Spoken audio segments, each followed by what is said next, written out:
It was a cold night on October 12, 2012, when 911 dispatchers answered the phone. The call was coming from a condo in Highland Heights, just a few minutes from downtown Cincinnati. Campbell County 911. Ma'am,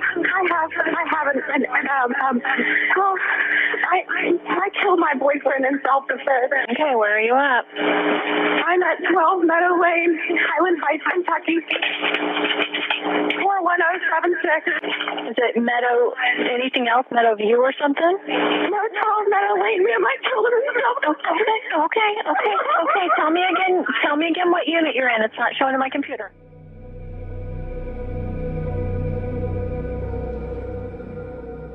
The caller was 21-year-old Shayna Hubers, and she had just shot her on-off boyfriend, Ryan.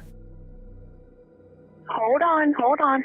What did you kill him with? A gun, a loaded gun in the house. I laid it on the bookshelf. I'm standing about 10 feet from his dead body. Okay, are you sure that he is dead? He's dead, ma'am. He's completely dead. Okay. And how long ago did you shoot him? I don't know, 10 or 15 minutes, not even that long. 10 or 15 minutes ago? Yeah. Okay, what's your name? My name is Shayna Michelle Huber, and they're going to arrest me. Ma'am, I don't know what they'll do. We're going to send him out. I'm going to stay online with you, okay? I mean, I'm not a murderer, ma'am. I just killed him. What happened exactly? What happened? He beat me and tried to carry me out of the house, and I came back in to get my things, and he was right in front of me, and he reached down and grabbed the gun, and I grabbed it out of his hand and pulled the trigger. Okay. And how old is he? He's 29. He'll be 30 he would have been 30 on December the 30th. All right, what's his name? Ryan Poston. He's an attorney in Cincinnati. So he slammed you into the couch, but you don't have any injuries? I don't have any injuries. I was just very frightened. He's a lot bigger than me. He's 6'3", 200 pounds. I'm 5'8", 120. And he picked me up and was carrying me out of the house. And I said, let me get my things at least if we're going to break up. And he wouldn't let me get my things. And when I reached around to try to get my things, I can hear myself echoing in the background, ma'am. It's just the phone system. The phone system has got a delay. And he pushed me down from the door all the way to the couch. And when they come here, they'll see how far that is. He threw me across the room. And I was very startled. I was laying on the floor. Okay. Ma'am, and then because he was twitching and I knew he was going to die anyway, and he was making funny noises, I shot him a couple more times just to kill him because I knew he would have been. I'm sorry, you said you shot him a couple more times after that? Yeah. How many times did you shoot him total? I don't know. Okay, because he was twitching and you knew he was going to die, so you shot him again? Enough to make sure he was dead because he was twitching so bad and I didn't want to lay there and do it. So you shot him instead of calling 911? For a small town that hadn't seen anything like this in years, it was as jarring as it was shocking.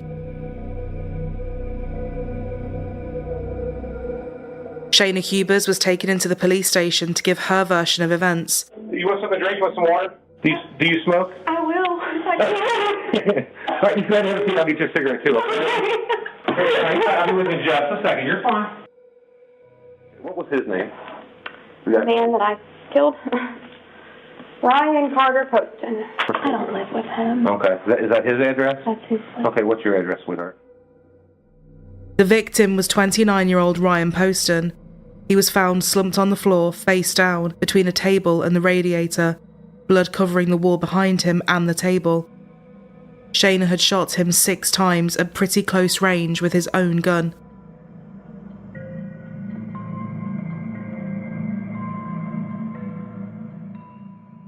"29-year-old Ryan grew up in Fort Mitchell, Kentucky. A family person through and through, he was very close to his parents, Jay and Lisa, especially his dad. Although his parents divorced when he was young, everyone stayed close. Ryan's stepfather, Peter Carter, quickly became a big part of his life too. Ryan would soon become a protective older brother to his 3 younger half-sisters, Allison, Elizabeth and Catherine. As soon as he was old enough, Ryan even changed his middle name to Carter to show his love for his stepfather. He came from a family of hard workers, and Ryan was no different. He had always been studious and driven, and did some of his high school years in the Philippines and Switzerland before attending Indiana University, where he triple majored in geography, history, and political science. He always had one goal in mind. He wanted to be a lawyer. Jay said when his son finally achieved this, he lived and breathed it, taking his hard work home every day. He cared so much about helping people that sometimes clients would approach him, but with no means to pay. Ryan would take their cases on anyway. His dad said he took their phone calls and he made them feel like they were the only person on earth. Their problems were his problems and he wanted to solve them. One of his friends said Ryan was a feisty lawyer. When he walked into a room, he immediately demanded attention. But away from his work, he was far more quiet and shied away from any and all confrontation. Ryan was soon one of the youngest attorneys in the state to have his own law firm, and never one to slow down. He hoped that one day he might even run for office. It was in 2011, after recently breaking up with his old girlfriend Lauren, he started talking to 19-year-old Shayna Hubers online after coming across her Facebook profile. Lauren said they had broken up amicably because they were both so busy with work, but she had always hoped that one day they might come back together, believing he was her true love. Shayna and Ryan had some mutual friends, one of which was Ryan's cousin, and he struck up a conversation after liking some of her photos.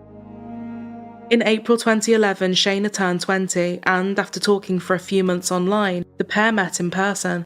She had earned a scholarship to study psychology at Kentucky University, while Ryan was almost 100 miles away in a new condo. Despite the distance and an almost 10-year age gap, their relationship definitely moved quickly, with Shayna soon meeting Ryan's family and spending holidays with them. This was a big deal for Ryan. His family and their opinions were so important to him. Friends of Shayna said much the same as Ryan, she was very charming, very attractive, and very smart, being in a lot of the gifted and talented programs since she was a child. She loved performing as well, musical theatre especially, and friends said she was so naturally dramatic that it just made sense that she fell into this. She graduated university a couple of years quicker than her fellow students and moved on to a master's. Ryan and Shayna seemed perfect for each other on paper. So, what on earth had happened that night? Well, back at the station, Shayna Hubers was talking a lot. She was read her rights and asked for a lawyer, but carried on speaking without one present. You have the right to remain silent. I do want an attorney. Okay. So I can't ask you any questions at all. She was talking to anyone and everyone that would listen to her. I was so out of it. I was like, "Is this not the thing that I killed him? And can you come to this thing?" I was raised really Christian, and murder is a sin. And I wasn't doing anything that was mean. I was like begging him to stay in the relationship and be with me because I knew that we weren't fully loving each other. Ryan had told me that he loved me and wanted to be with me. Shayna told them from the off it was an abusive relationship. Ryan had always been nasty, cold and aggressive, telling her she needed plastic surgery and she needed to lose weight. But now she claimed he had also become physically abusive. Everything had just gone too far that night and she was forced to protect herself. I knew he was violent. I knew he was crazy. He was screaming at me, telling me I was hillbilly, that he hates me. He was throwing me around the room, like picking me up and had my face and stuff. Pulled me by the ponytail of my hair. I had my head banged and do a few different things tonight. Picking me up and throwing me against the bookshelf and calling me a hillbilly. Done funniest jokes before. And I shot him in self-defense because he's done stuff before where I've hit my head on a headboard and could have died. Shayna claimed that night he had been grabbing her and throwing her against walls, and just as she thought he had calmed down and sat at the table, everything went from 1 to 100 again. He was saying that he was so abusive while he was throwing me around the room. I think in the midst of that, my love turned to hate, and I remember screaming, reaching up to grab the shirt. "You out there, you mocked my family, out there." So where had the gun come from? Ryan had a license for his guns and had several of them around his apartment. There was always one in reach, she said. Guns, he keeps loaded guns in the house. Has picked up a gun, pointed it at my face as a joke. What would you do if part of me wanted to get my keys and get in my car and leave? Because I knew my word against his and he's dead. You know, how is anyone else to know that it's self-defense? He had guns laying on the table. And I just picked up the gun. And in the middle of him doing something with his arm or saying something crazy, I shot him. I knew he was going to die or have a completely deformed face. He's very vain and wants to get a nose job. Just that kind of person. And I shot him right here. I gave him his nose job. He wanted. It was a handgun that I used. The gun was this big. I picked it up off the table. I did have to release this week. I did. I remember it now. I can see it. And he had his hand on the table, and he wasn't completely standing up. He was like this. He was sitting. He was enough that when I shot him, he went like this. Literally. That's when I knew he was dead. Or close to it, and twitching. I walked around the table.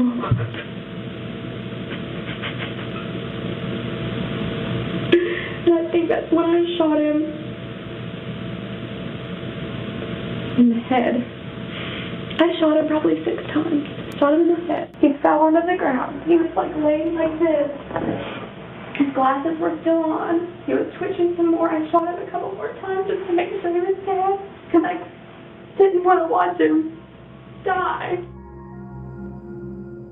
As the police went in and out of the interrogation room, Shayna could be seen singing Amazing Grace and dancing around.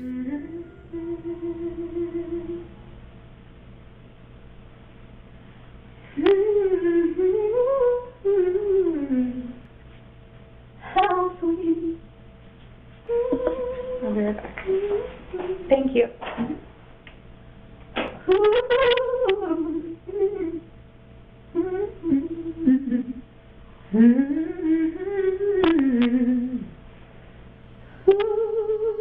Totally detached from everything unravelling as the officers came and went, twirling around and snapping her fingers singing, I killed him, I did it, yes I did it. Yes, I did. I can't believe I did that. The only thing she seemed bothered about was whether she would be allowed to take a shower and keep her phone if she went to jail. If you go to jail, are you allowed to keep your phone? If I had to go to jail, can you shower there?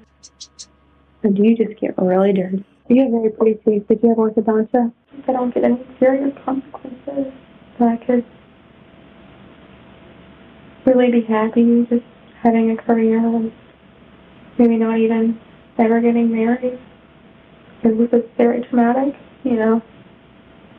I don't know if anyone will ever want to marry me if they know that I killed a boyfriend and helped.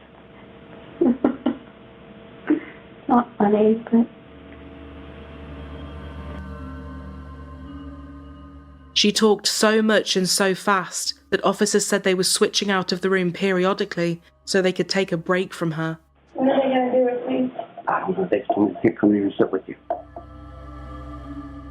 One detective said she would burst into hysterical wailing, but the second the door shut and someone left, she would just turn it off and instantly stop, as can be seen in the footage. Hey, I'll be with you in just a second. You're fine.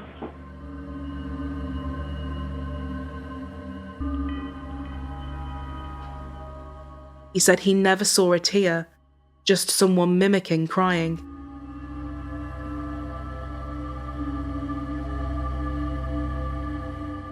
One thing that also stood out as odd was the first person Shayna called.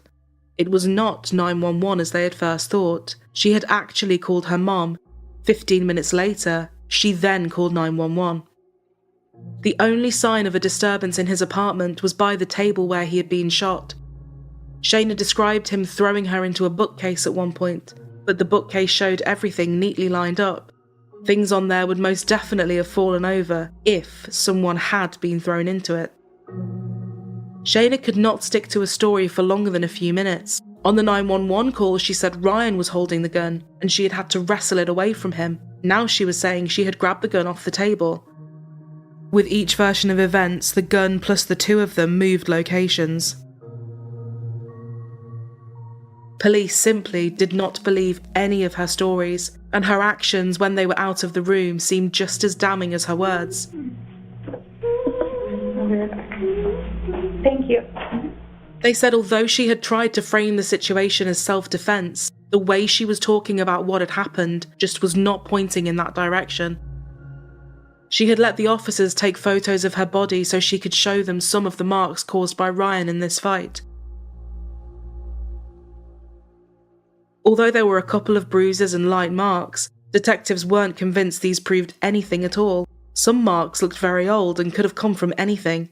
And considering she had spoken about a really aggressive physical altercation, they were expecting something far more. She said at one point Ryan locked himself in his bedroom, which, if it was this violent altercation, police asked would Shayna not have taken that opportunity to just get out. But instead of doing this, she in fact made Google searches for how to unlock doors and how to pick a lock with a bobby pin. She managed to get into his bedroom, and this was when Ryan moved back out to the table.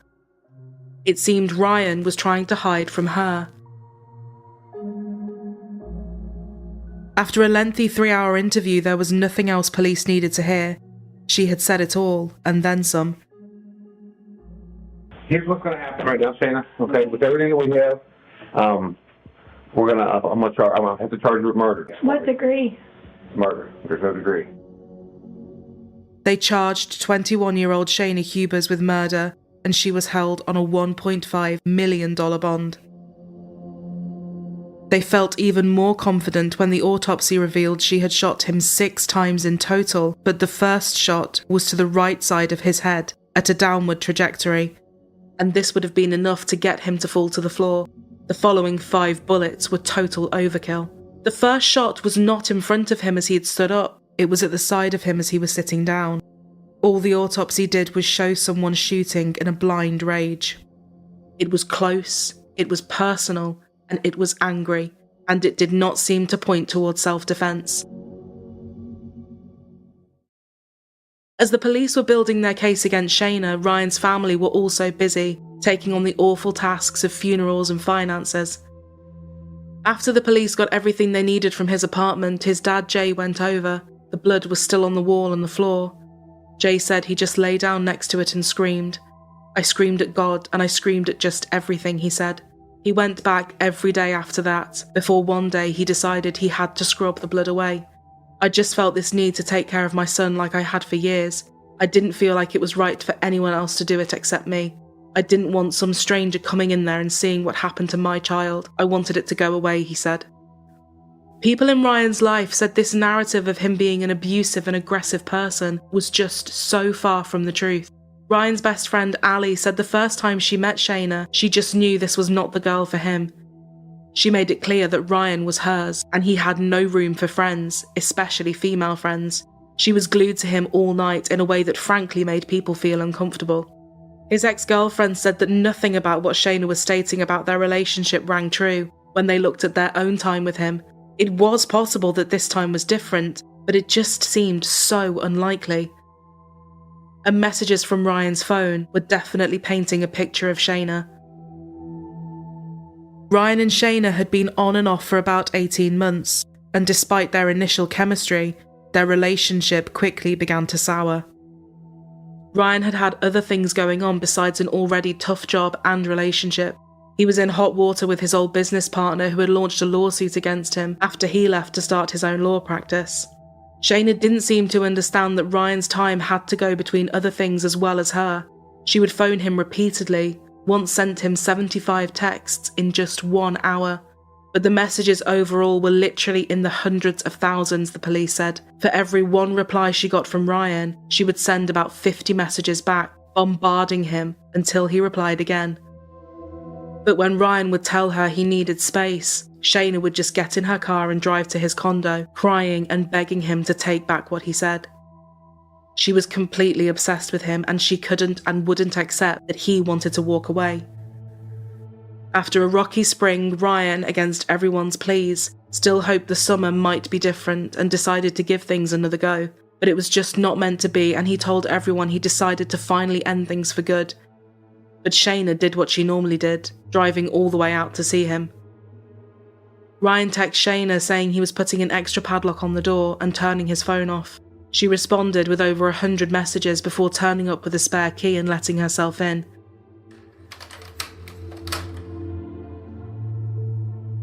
He messaged his best friend Ali on Facebook saying, "Literally probably the craziest fucking person I have ever met. She almost scares me." Ryan also texted a friend saying, "This is getting to be restraining order level crazy." Now some of you may wonder why he didn't file for a restraining order, but under Kentucky law, he didn't actually qualify for one. The law in Kentucky requires people to have been living together or to have been married for one to file a restraining order against the other. Anything outside of this is not recognised. At 12:30 a.m, Ryan knocked his dad's door with an overnight bag and his laptop. He said he needed a place to stay to get away from her. She was still there and he didn't know what to do. His dad said of course he could stay, but he had to do something about this. As Jay shut his son's door, he heard his phone buzzing away, with texts and calls coming in from Shayna. In the morning, Jay went into Ryan's room. He said he felt his son's depression and stress. Ryan was lying on his front, head in his pillow. Jay gave him a hug and said, "I love you." Ryan mumbled back, "I love you too, Dad." Jay was definitely concerned, but he said as a parent, you have to give your children space too, space to be grown up. Ryan went back to his now empty condo and the cycle started again.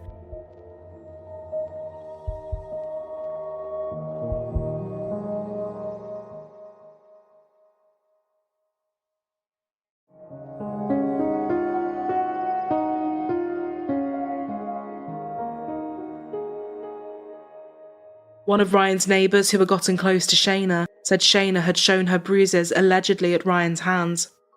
But she said she still saw her cook and clean for Ryan, buy him gifts and really dote on him. But friends as far back as high school said this wasn't exactly what it looked like. This was just the way Shayna handled rejection or being jealous. She was always extreme. She couldn't stand not getting her way with people and would persist until she did. Emotions, whether they be good or bad, just consumed her, and forcing her way back into Ryan's life and his condo to do nice things for him, rather than give him the space he had actually asked for, just summed this situation up. Shayna on some level knew he was still talking to her out of guilt, and she sent a text to a friend saying, "He says he's only with me because I make him feel awful about it when I cry."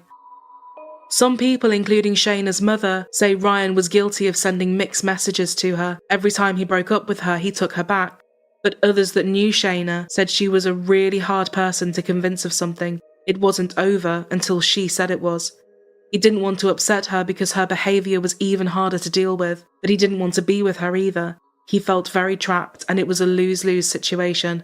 Shayna needed constant attention and validation, and it seemed she wasn't devoted completely to Ryan, as she had claimed. She admitted that they would both see other people, even texting a friend saying she was with Patrick and that she caught an STD but couldn't be sure who gave it to her.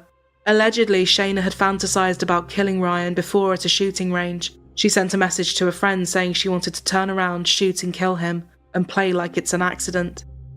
And looking at the days surrounding his death on October 11th, just one day before, things became messy again when Ryan and Shayna spent the evening at his condo together watching a political debate. Whatever the case may be, at around 3 o'clock that morning, Shayna called her mum crying about an argument they had had and saying she had chest pains. Unbeknownst to Ryan, Shayna's mom drove all the way over and let herself in to sit with her. Ryan woke up to find them both in his living room, and he was freaked out to say the least. It was now October 12th, the final hours before Ryan died, and Shayna was bombarding him as normal. She told him she was angry he hadn't taken her to the doctors about her chest pains, but she was happy her mum had, because they had given her medication for her blood pressure. But there was no doctor, and there was no medication. It was just another ploy for sympathy, and a guilt trip. Later that day, Ryan was in the office and was actually getting ready to meet a date. None other than Miss Ohio 2012, Audrey Bolte. Audrey Bolte, Ohio.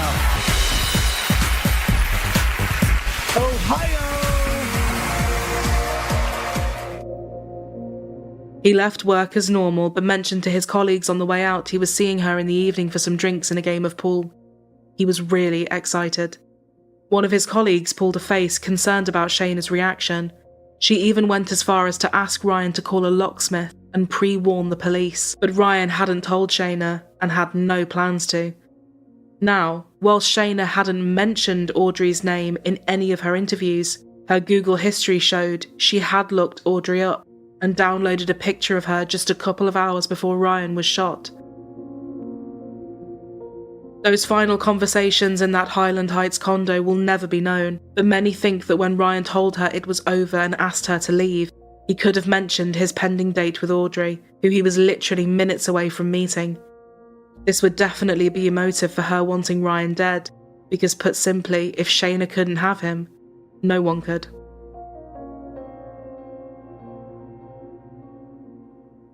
With Shayna still maintaining her innocence, it was now time for her trial. No one was arguing about who had pulled the trigger that night, but her defence was still arguing that she had done it to protect herself against a violent man, and the prosecution were pushing for a murder conviction. Jurors in Shayna Huber's trial learned more about the night Ryan Poston was shot, and testimony took some unusual twists and turns today. An expert testimony witness, a forensic expert from New Jersey, was called, spent a long time going through all the evidence, and when he was called to the stand, although he didn't use this word, he basically said that Shayna Hubers, was the aggressor. The victim was alive for all of the shots. So I believe the first 3 shots in and of themselves were very damaging, but he remained alive until the last shot was given. Then from the science, they moved to a lot of the emotion. Ryan's stepfather testified. He said to me, he goes, my biggest issue, Dad, is I don't know what, if I'm going to be able to do this, to go on that date, because Shayna is always around. And I don't know what to do. He said, I don't know what to do to get her to leave. Shayna had told many stories about that night to many people, but the defence latched on to one of her stories, which was that she had shot him as he was standing up from the table to come towards her, and she saw him as a threat. This was not a case of anything but self-defense. This was a case where Shayna was acting to save her own dignity and her own safety.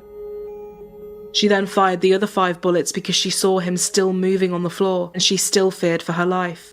But an expert for the prosecution testified that the location of the first bullet showed this was simply not possible in any way, shape or form. They knew Ryan had been shot in the right side of his head, and it was at a downward trajectory. The angle the bullet entered proved he had to have been seated, not standing up, and not walking towards her. She couldn't have been in front of him across the table as she had claimed. She was right next to his side and above him. As his head fell forwards onto the table, his back was then exposed, and this was where the second bullet entered. As he fell onto the floor, she stood over him and continued to shoot. The gun had blood on it that had spattered back, further showing just how close she was to him. Releasing the safety trigger again by her own admission also showed a level of premeditation. This was not someone standing back, panicked and defending themselves with a single shot in the midst of an aggressive fight. All of it added together showed murderous intent. The more the trial went on, the more people couldn't help but notice the similarities between Travis Alexander's murder at the hands of his ex-girlfriend Jodi Arias in 2013, a case that captured the world's attention and continues to do so to this day. The entire afternoon was devoted to one single defense expert witness whose specialty is toxicology. Now, Saeed Jortani testified that Ryan Poston had a combination of Xanax and Adderall in his system at the time that he died. Both are doctor-prescribed medications that by themselves provide exactly what the patient needs. However, Jortani added there can be problems when the 2 drugs combine in the body. What is really interesting about this drug is that it's given to people to basically decrease their panic situation, or it's called what we call anxiolytic. That means it decreases anxiety. That's what it's made for. But in certain individuals, what it could cause is the opposite. It could cause emotional outbursts. It would cause basically discontrol and violence and so on. Well, a couple of cellmates were called, and one after the other, they both said, look, that self-defense thing, that's just bogus. She made that up. And that's just absolutely not true, that she admitted shooting him without provocation. Shayna's defense team dug up every message Ryan had ever sent where he showed the slightest signs of anger to prove that Shayna had been a victim. One example was when Ryan had found out his ex-business partner was suing him. He sent a message to a friend saying, "I just want to scorch the f***ing earth and leave this city in a pile of rubble." The prosecution said yes, this was extreme, but it was clearly hyperbole and frustration at a situation out of his control. It didn't prove anything at all about what had happened on October the 12th. And furthermore, messages like this were never aimed at Shayna. The only messages that pertained to her were ones where Ryan was talking about being afraid of what she might do to him. Look of a woman awaiting her fate. Shayna Hubers now waits for the jury's verdict. Good evening. The jury's been at it for about 4 hours now. And this will not be an easy task. There are 5 possible options that they're debating. They include reckless homicide, manslaughter in either the first and second degree, and murder. And, of course, they could find her not guilty. How do you know who to believe? She's shown us that she's a manipulator. She has shown us that she will say anything she can to get what she wants, and most importantly, what she showed us on October 12th, 2012 is that she's a murderer. Bang, bang, pause, bleeding. Bang, bang, bang, bang, and down he went to the floor, and they heard it. And that's truth, and that's real, and that's what happened. There is no way that from the ground that shot occurred. It's just not physically possible. If he would have gotten the gun, it would have been me and not him.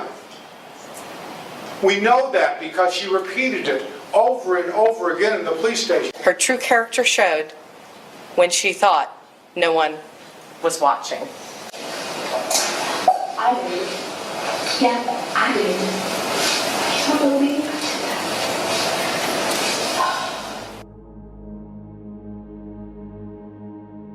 Ultimately, the jury did not believe her claims of self-defense either. We, the jury, find the defendant, Shayna Hubers, guilty of murder. And after just 5 hours of deliberations, Shayna Hubers was found guilty of the murder of Ryan Poston.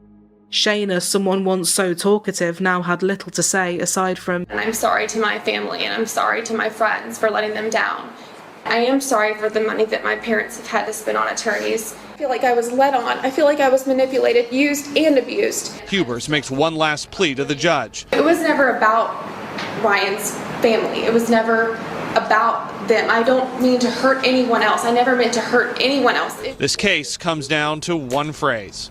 Just once to hear the words, "I shouldn't have done that." But I listened to everything that was said in here. I never heard a word or look that said, "I'm sorry" to these people back here. What I think happened in that apartment was little more than cold-blooded murder. It's probably as cold-blooded an act as I've been associated with in the criminal justice system in the 30-plus years I've been in it. She didn't mention Ryan once. Lauren, Ryan's ex-girlfriend, stood there with his family, incensed at how little Shayna cared. It was all one big performance for her, and had been since the start. Shayna's mom was, and still seems to be, her biggest defender, and said there was no way her daughter was capable of murder. Hubers did not testify in the trial, although she did speak during an unsuccessful attempt to qualify for early parole eligibility. Were you with 10 other men during this whole time that we're talking about? 2012, 10 different men. How are you saying was I with them? Like, are you saying that was I friends with them? Did I sleep with them? You slept with 10 different men during 2012. In answer to your question, sure, I may have slept with 10 guys in 2012, but I don't see how that's relevant to any of this. Well, luckily that's not up to you. Listen, keep the civil tongue in your head, number one, and just answer the questions. You do not take rejection well. Dr. Connor did say that I don't take rejection. You were rejected. Whether it had been earlier in the day when Ryan told you, "I don't want to see you," whether it was the other times where he said, "We're done, this is it, no more, I need space," you were rejected by him not just once, but many times. If I killed Ryan over rejection, he would have been dead almost 2 years Ryan prior. over. I asked you if you were rejected by him. Sure, I've been rejected. I've been rejected. Nothing further, Your Honor. But if that were motive, there'd be a graveyard full of men. With that, Judge Fred Stein agrees with the jury. Shayna Hubers goes to prison. She'll be there up to 40 years until she's in her 60s. Shayna Hubers was later sentenced to 40 years in prison with parole eligibility after 20 years. But in 2016, more shock was to come. First at 7, will there be a retrial in one of the tri-state's highest profile murder cases? That is the question tonight. In 2016, the guilty verdict was set aside. Turned out one of the jurors had an undisclosed felony record. Shayna's conviction was actually overturned when it came to light that one of the members of the jury was a convicted felon, and under Kentucky law, felons are not allowed to serve on a jury. The juror in question said he had fallen behind on child support payments over 20 years ago, and although he pleaded guilty back in 1992, he had no idea this made him a convicted felon. Poston's father, Jay, says he and his family are ready. Life isn't fair, and this is ugly, but we will do what we have to do. Campbell County Commonwealth Attorney Michelle Snodgrass argued the error is not relevant to the guilty verdict. I think Mr. Craig is a very decent, honorable, honest man. I think he's a man that tried to do his best to serve his community. I think that he honestly, in his heart and his mind, believes that he did not commit a felony. Following this, a new trial was planned for 2018. While awaiting this, Shayna married an ex-inmate she met in custody, 42-year-old Richard McBee Jr. McBee, who at the time was transitioning and went by the name Unique Taylor, said if I had to create the perfect girl and had to spend the rest of my life with her, I would create Shayna Hubers. Since her sentencing and subsequent turnover of her conviction, we've not heard a word from Shayna Hubers. That is, until now. It was the summer of 2016, and apparently love was in the air inside the Campbell County Detention Center. I originally met McBee 2 years ago when I was taken to a recreation yard that was next to Unique Cell. And we just began talking, and that was how it happened. Some may say that this is more by reaching out, this is more of either a publicity stunt or something to derail your second trial. What would you say to somebody that says that? This is no stunt. I don't see Unique as a man or a woman. I see Unique as a soul that I love. Shayna even draws a comparison between her relationship with Ryan Poston and her new love interest. Maybe years ago, that wasn't the right person, and so we didn't understand each other as well, and Unique and I understand each other a lot better. Calling me from the detention center, Unique defends their request to marry. I stand up for my rights, and obviously I'll be standing up for hers too. I'm not hoping that anyone thinks any differently of me. I'm just hoping that this ensures my right to marry under the U.S. Constitution. That's all I'm here for. Shayna also had a new lawyer, and his line of attack was focusing on extreme alleged emotional disturbance she had suffered from Ryan's alleged physical and emotional abuse and past childhood trauma. Unlike her first trial, this time she testified in her own defense. I recall Ryan standing over me and grabbing the gun that was sitting on the table and pointing it at me and saying, I could just kill you right now and get away with it. Nobody would even know. You saw your video? Yes. Your statement to the police, and you recall saying to them, it was probably that you shot him 6 or 7 times? Yes. Okay, so you knew it then. You just I wasn't sure that it was 6 times or 7 times. I said probably, ma'am. Good guess? Good guess on your part? Shayna admitted there were definitely issues in the relationship, admitting infidelity on both sides and going into detail about everything, including their sex life. She said she was unhappy about a lot of things, but she still loved him and always came back despite his behaviour. He wanted me to be his incognito girlfriend, and he wanted me to talk 25% less. He always said I spoke too much, she said. Shayna claimed at one point they even agreed to bring another woman into the relationship on the condition that Ryan put 10 photos of her back on his Facebook profile. A Facebook profile she would log into frequently to block other women so they couldn't see it. 30 years old, I don't need to bring a teddy bear up with me. This teddy bear was made by Jay's sister. This is Ryan's shirt.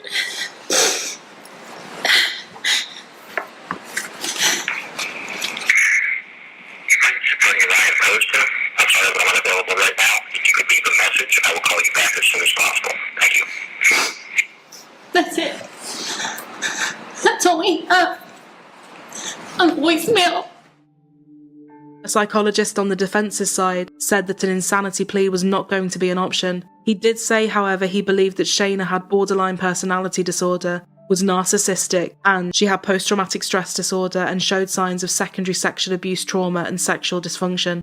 He said at the time she shot Ryan, her psychological condition was seriously abnormal. Shayna also said she had been molested as a child, even accusing her own father of touching her inappropriately. For a second time, the jury deliberated, and everyone held their breath. Now on 11 at 11, guilty again. The retrial for Shayna Hubers ends with the same verdict from her first trial. Shayna Hubers cried and buried her head in the arms of one of her attorneys. We, the jury, find the defendant, Shayna Hubers, guilty of murder. After being found guilty again, her lawyer asked the judge for a sentence of 20 years, saying Shayna could be rehabilitated and become a productive member of society one day. On October 18th, 2018, Shayna was sentenced to life in prison, but with the possibility of parole after 20 years. And because she had already served 6 years at the time, her first parole hearing will actually be in 2032. His father, Jay, turned to Shayna's family and said, "Your daughter is sitting right there, breathing, laughing and speaking. She may one day sit at your table for your Thanksgiving meal. Meanwhile, I wait in the middle of the night, every night, anguishing that I may forget the sound of my son's voice. My sole purpose in life for these last 3 years was to bring justice to my son's name. Now I have to find the next stage." Ryan believed in the justice system. Always, always. And it has not failed him. Since her second conviction, Shayna still denies murder.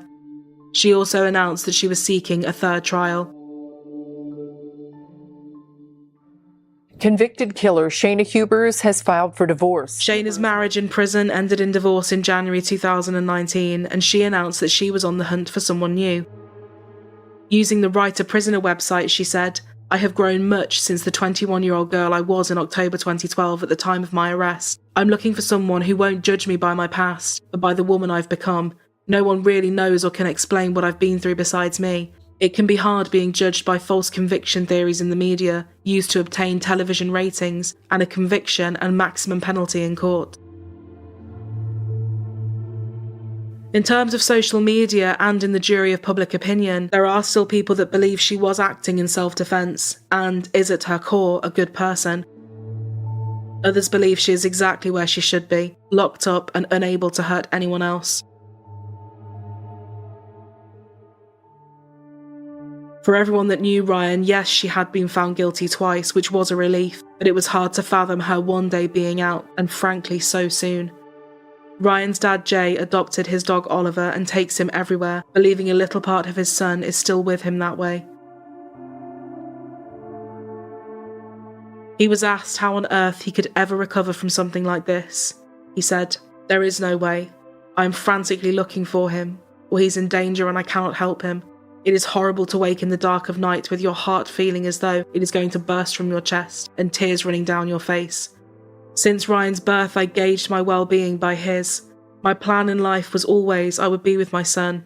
I would be a doting grandfather, and that was my whole focus. My name ends with his name. He was my lineage. He was the last of me."